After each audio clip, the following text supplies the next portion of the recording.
Have you ever been hit with a wave of heat out of nowhere while sitting at your desk, lying in bed, or in the middle of a conversation? If so, you're not alone. Hot flashes affect nearly 75% of women going through perimenopause or menopause. But did you know that the food you eat could be making them worse or helping you cool down naturally? In this week's episode of Integrative Medicine for Energy and Health, I'm diving into the top 10 foods that trigger hot flashes and sharing healthier hormone-supportive alternatives that can help quench the flames from within. So friend, whether you're in the middle of the hormonal roller coaster or just starting to notice changes and you want to know what foods on your plate are fueling the fire, then grab a notebook and pen and let's dive in.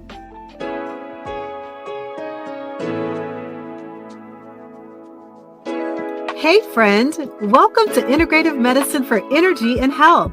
Are you struggling with low energy, excessive weight, chronic fatigue, imbalanced hormones, or body aches and pains that are robbing you of enjoying life? If you're ready to take the guesswork out of living a healthier life, you're in the right place. Hi, I'm Rekishia. I'm a mom, honorably retired Air Force veteran, award-winning author, social worker, and Christian alternative medicine provider. For years, I tried improving my health through conventional medicine and nothing worked until I finally found a simple strategy that was easy and fun. This podcast will provide you with natural ways to increase energy, lose weight, regulate hormones, and improve your mood. If you're ready to live, look, and feel better, grab your favorite cup of herbal tea and let's jump in.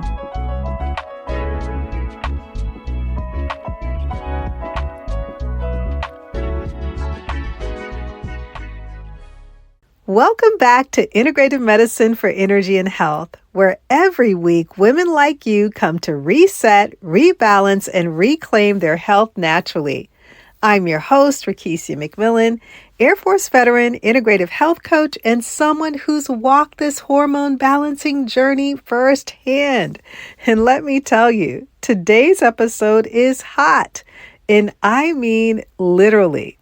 If you've ever been blindsided by a wave of heat in the middle of a meeting, woke up drenched at 2 a.m., or felt like your internal thermostat just completely betrayed you, then friend, you are not alone. We're talking hot flashes, what causes them, and which top 10 foods may be making them worse, and what you can eat and sip instead to quench those flames for good. Now, before we jump in, I just want to say thank you for tuning in, sharing, and showing up each week. This space is all about helping you balance hormones, increase energy, and lose weight without the overwhelm. Because the truth is, your body is going through changes and it's just out of rhythm, and I'm here to help you get it back. Let me take you back to when I was in my late 30s. I was a busy mom, serving on active duty with the Air Force and ministry leader. I was focused on getting through my days, but my body had other plans. I started experiencing the weirdest symptoms, blinding migraine headaches, freezing cold hands and feet, even in the middle of summer, and then hot flashes during the day and especially at night. I didn't know it at the time, but I was in perimenopause, the hormonal transition zone before menopause. My body was trying to tell me something was off, but I just didn't know how to listen. But everything changed when I went to nutrition school at the Institute for Integrative Nutrition, and that's where I discovered the science behind the food-hormone connection. It was truly eye-opening, and it helped me to finally cool down those hot flashes naturally. And now I want to share the same knowledge with you. So let's talk about the facts. According to the North American Menopause Society, over 75% of women experience hot flashes during perimenopause and menopause. And for some women, those hot flashes can last for 7 to 10 years. So why do hot flashes happen? It all comes down to hormone fluctuations, particularly with estrogen, progesterone, cortisol, and insulin. Estrogen helps to regulate your internal thermostat and keeps your blood vessels flexible. And as those levels decline during perimenopause and menopause, your brain, particularly the hypothalamus, becomes hypersensitive and starts misreading your body's temperature. And it thinks you're overheating even when you're not, which triggers hot flashes, night sweats, and sudden waves of heat. And so estrogen, it also supports your mood, memory, and metabolism. So when it dips, a lot can feel off balance. With progesterone, this is your calming, balancing hormone. And this helps you to sleep, it reduces anxiety, and keeps estrogen in check. And when progesterone is low, which often happens before estrogen starts dropping, women feel more irritable, anxious, and overstimulated. And so without enough progesterone, your body loses its what we call that chill factor, and temperature regulation becomes even more difficult. Cortisol is your stress hormone. And when it's elevated for long periods from lack of sleep, emotional stress, overworking, or poor diet, it fans the flame of hormone imbalance. And high cortisol can make hot flashes more intense. It can disrupt your sleep, increase belly fat, and suppress both progesterone and estrogen. You can think of it as adding lighter fluid to a fire that's already smoldering. And then finally with insulin, this is the hormone that manages your blood sugar. But when you're eating too much sugar or processed carbs, your body becomes insulin resistant, meaning that it can't use insulin properly. This leads to blood sugar spikes, energy crashes, and more fat storage, especially around the belly. So guess what? Fluctuating blood sugar also triggers hot flashes and night sweats. And so balancing insulin is one of the most overlooked yet powerful ways to reduce hormonal heat. So what's the science behind the food-hormone connection? Well, food isn't just fuel, it's information for your body. Every bite you take sends signals to your hormones telling them what to do. For example, high sugar, high carb foods spike insulin, which leads to insulin resistance, increased belly fat, and even hot flashes. Processed and inflammatory foods trigger cortisol, which is your stress hormone, which disrupts the balance of estrogen and progesterone. And then there's caffeine and alcohol. These can deplete B vitamins and raise cortisol, making hot flashes more intense and disrupting sleep, which in turn disrupts all of your other hormones. Now, on the flip side, when you eat nutrient-dense whole foods like leafy greens, healthy fats, fiber-rich veggies, and hormone-friendly herbs, you're sending your body a calming, balancing message. These foods nourish your glands, support detoxification, and help your liver process excess estrogen, keeping your hormones in harmony. So yes, the right food can literally cool the fire, balance your mood, and help you feel like yourself again. Now I'd like to share the top 10 foods that trigger hot flashes. So here are some of the most common culprits. Number 1, caffeine, especially coffee, for all of you coffee drinkers and coffee lovers. Number 2, alcohol. Red wine is a major trigger because of the sugar content. Number 3, spicy foods. You want to think hot sauce, peppers, curry. Number 4, sugar, especially refined sugar. Number 5, processed carbs like white bread, pastries, and pasta. Number 6 is dairy, especially full-fat cheeses. Number 7 are fried foods like fast food, fried chicken. Number 8, artificial sweeteners like aspartame or sucralose. Number 9 is soda. Yes, even the diet kind. Number 10, processed meats such as bacon, sausage, and deli meat. And so these foods either spike blood sugar, raise cortisol, or trigger inflammatory responses, all of which create hormonal imbalances.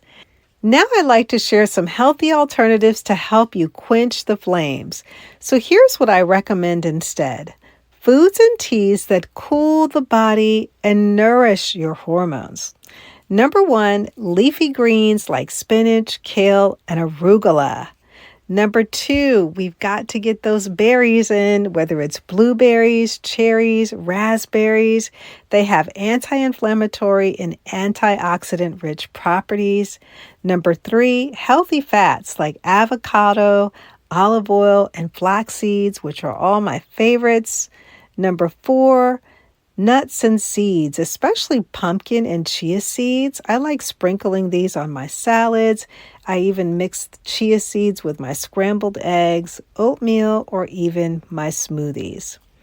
Number 5 is omega-3s, salmon, sardines, or a clean fish oil supplement. Number 6 is whole grains like quinoa, millet, or buckwheat. Number 7, herbal teas like sage tea, moringa tea, or chamomile. And if you'd like a deeper dive on the benefits of moringa tea, I invite you to listen to podcast episode 240, where I talk about low estrogen symptoms and 5 natural ways moringa balances women's hormones. Number 8, you want to make sure that you're eating those cruciferous vegetables like broccoli and Brussels sprouts. Number 9 is you want to include those phytoestrogen foods. And phytoestrogen foods are those plant-based foods that contain natural compounds that mimic estrogen in the body. And these compounds gently support hormonal balance, especially during perimenopause or menopause, as our estrogen levels start to decline. So you want to make sure you're eating things like flaxseed, apples, carrots, lentils, and even tofu. Number 10 is staying hydrated by drinking water. You can add cucumber or mint to your water, or you can enjoy it in the form of an herbal tea. You can try sipping cooling teas like peppermint or sage before bed. And one study showed that women who drank sage tea daily reported fewer and less intense hot flashes in just a few weeks. Hot flashes are our body's SOS signal. And the good news is, through food, rest, and rhythm, you can calm the fire and restore your balance. So let's wrap it all up. As we close out today's episode, I want to leave you with a powerful reminder from Genesis 9:3. Where God says everything that lives and moves about will be food for you. Just as I gave you the green plants, I now give you everything. This scripture is a beautiful affirmation that God in His wisdom provided everything we need, straight from the earth, to nourish, restore, and balance our bodies. Whole foods created by His hand are designed to work with our natural rhythms, not against them. When we choose nutrient-rich plants, seeds, herbs, and clean sources of protein, we're aligning with God's original plan for wellness, one that supports our hormones, restores our energy, and brings our bodies into harmony. On the other hand, processed and synthetic foods, often man-made, are altered from their original form and can disrupt the beautiful systems God designed in us. These foods may offer convenience, but they rob us of vitality, balance, and wholeness. So as you go about your week, I want to encourage you to look at food not just as fuel, but as a form of faith, a way of honoring the temple God gave you and returning to the natural gifts He's provided to support your journey to healing and wholeness. If this episode gave you clarity or relief, share it with a friend who needs it too. And make sure you're subscribed so you never miss an episode of Integrative Medicine for Energy and Health.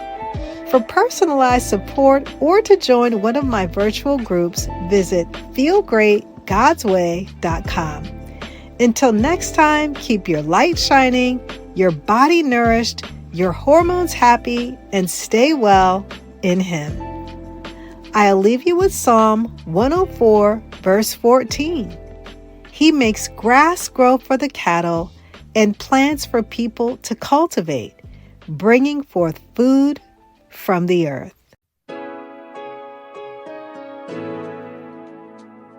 Hey friend, I hope you enjoyed today's episode. If so, would you take 30 seconds and share it with a friend who may want to have more energy and improve their health naturally? Also, I would love it if you could leave a quick review for the show on Apple Podcasts. It blesses me tremendously to know that this podcast is helping you. Alrighty then, it's time to go make a protein shake and go for a hike. No more days of feeling tired and drained. I'll see you in a few days for another episode. God bless.